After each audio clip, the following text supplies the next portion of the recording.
Nation of Fitin10, happy Halloween to you all. It is day 37.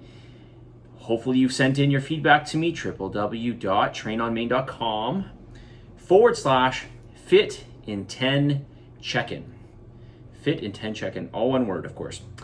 All right, let's get into some more of your questions here. There was a question yesterday about how much salt do I take? And so let me talk a little bit about this just quickly here, because you may want to know. Every morning I do a mixture of lime juice, fresh lime juice. I do anywhere from half a lime to a full lime, usually half a lime, depending on the size of the lime. If it's a large lime, I do half. Small lime, I do a whole one. I do about a teaspoon of salt, and I used to 2 liters of water, but that was a lot, so now I've cut it down to 1.5 liters because I try to drink it in like 15 minutes. So I do that every morning, and I do it for a host of reasons. But the reason I do the salt is because salt is supposed to be very good for supporting your hypothalamus, pituitary, adrenal axes. And this connection, these three things work together to regulate so many functions in your body. So when somebody says to you, you got to really make sure you have, low salt in your diet, or you got to really watch that sodium intake, I really wouldn't worry about this, as I mentioned yesterday, unless you suffer from hypertension or perhaps something else that I'm unaware of, where salt will negatively affect you. But remember, salt is the most abundant electrolyte in your body, and it is responsible for a host of different regulations in the body. For example, muscle contraction or movement. So the firing of nerves, you need to have this electrochemical gradient, and sodium is a big one in this. You need this for energy production. You need this for so many things. Just for proper hydration, you need salt. And if you have too much salt, your body will just excrete it, and if you don't have enough, your body will just tend to hold it. So I'm going to really encourage you to not be afraid of salt. If you're eating a lot of these prepackaged foods, if you're eating a lot of fast food, this type of thing, okay, you're already getting an abundance of salt, so you don't need to add it. But when you're eating real whole foods, typically we don't get a lot of salt. So I'm going to encourage you to get that in your diet. Okay, but the reason I take it primarily, especially in the morning, is for the support of my hypothalamus, pituitary, adrenal axis. I also take it before I train to help with hydration. Okay, and when you'll find if you are dehydrated, this doesn't mean just lack of water. This means lack of water and or salt. You're going to feel really weak. You're going to feel very, very weak. This is why I do a lot of salt before I train. Not a lot of salt, but I do about a teaspoon, or maybe just slightly less than a teaspoon. Okay, is there something you'd like me to cover in this week's video series? Just for fun, I would love to learn more about the world of bodybuilding. Okay, I'm not sure what you want me to say on this, but I'm happy to talk about it. Maybe you want to ask me some questions, and I'll be happy to go into it. Additional comments or questions. Magnum Quattro protein is delicious. It is delicious. It tastes really good. It tastes better than the ATP Lab grass-fed whey that I carry, although that product is a better quality product. So what do? I use them both. But I will tell you that the ATP Lab grass-fed whey, that is 90% pure. I don't think you're going to find a powder that's more pure than that. There's only a couple ingredients in it, so I really, really like it. It does tend to sit better in my stomach, but definitely Magnum Quattro is a better protein. Okay, next question came in through, I saw this through Slack, so I'm going to answer it right now.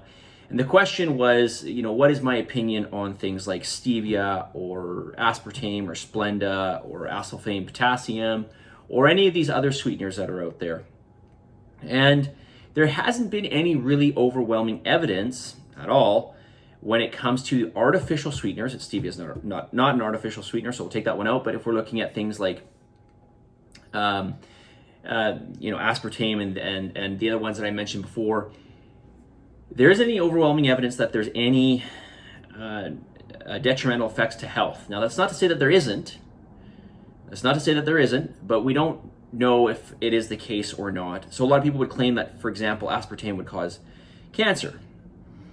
Well, again, unless somebody can point me to the evidence of this, I don't see it. I don't know of it existing. So, and I don't know of it existing to any other. It's possible it could be linked, which means correlated, which really means nothing. It just means that two things tend to like, for example, if your aspartame consumption was high and then you had cancer, or you had maybe multiple instances of cancer, or maybe you died from cancer, you could say, oh, well, the aspartame was there and then there was cancer. Those two must have, but it could be anything, right? It could be anything that caused cancer. So we got to go more on just when two things are linked.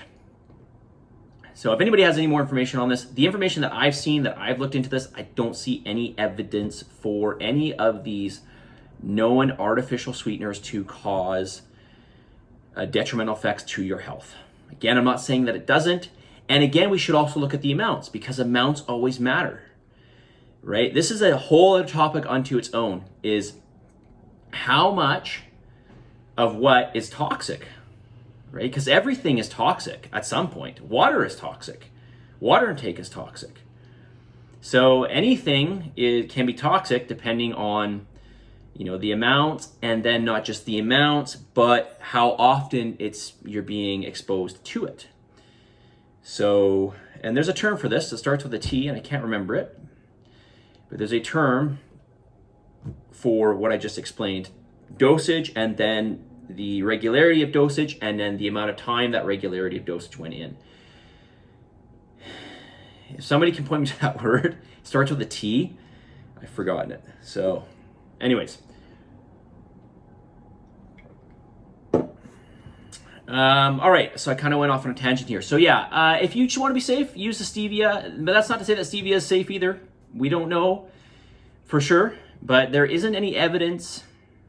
There isn't any evidence to indicate that. Also, on the topic of this, some people say, well, sometimes the artificial sweeteners, they make you hungrier, or they raise your insulin levels. No, none of this.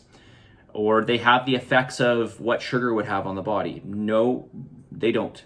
Okay, so if you're looking for having, let's say, a sugar-free pop or something, you're much better off having an aspartame pop. In my opinion, you're much better off having an aspartame pop than, a sugar, a regular, Coke or whatever. A regular pop. Okay? All right, let's get to the message of the day. And what is the message of the day?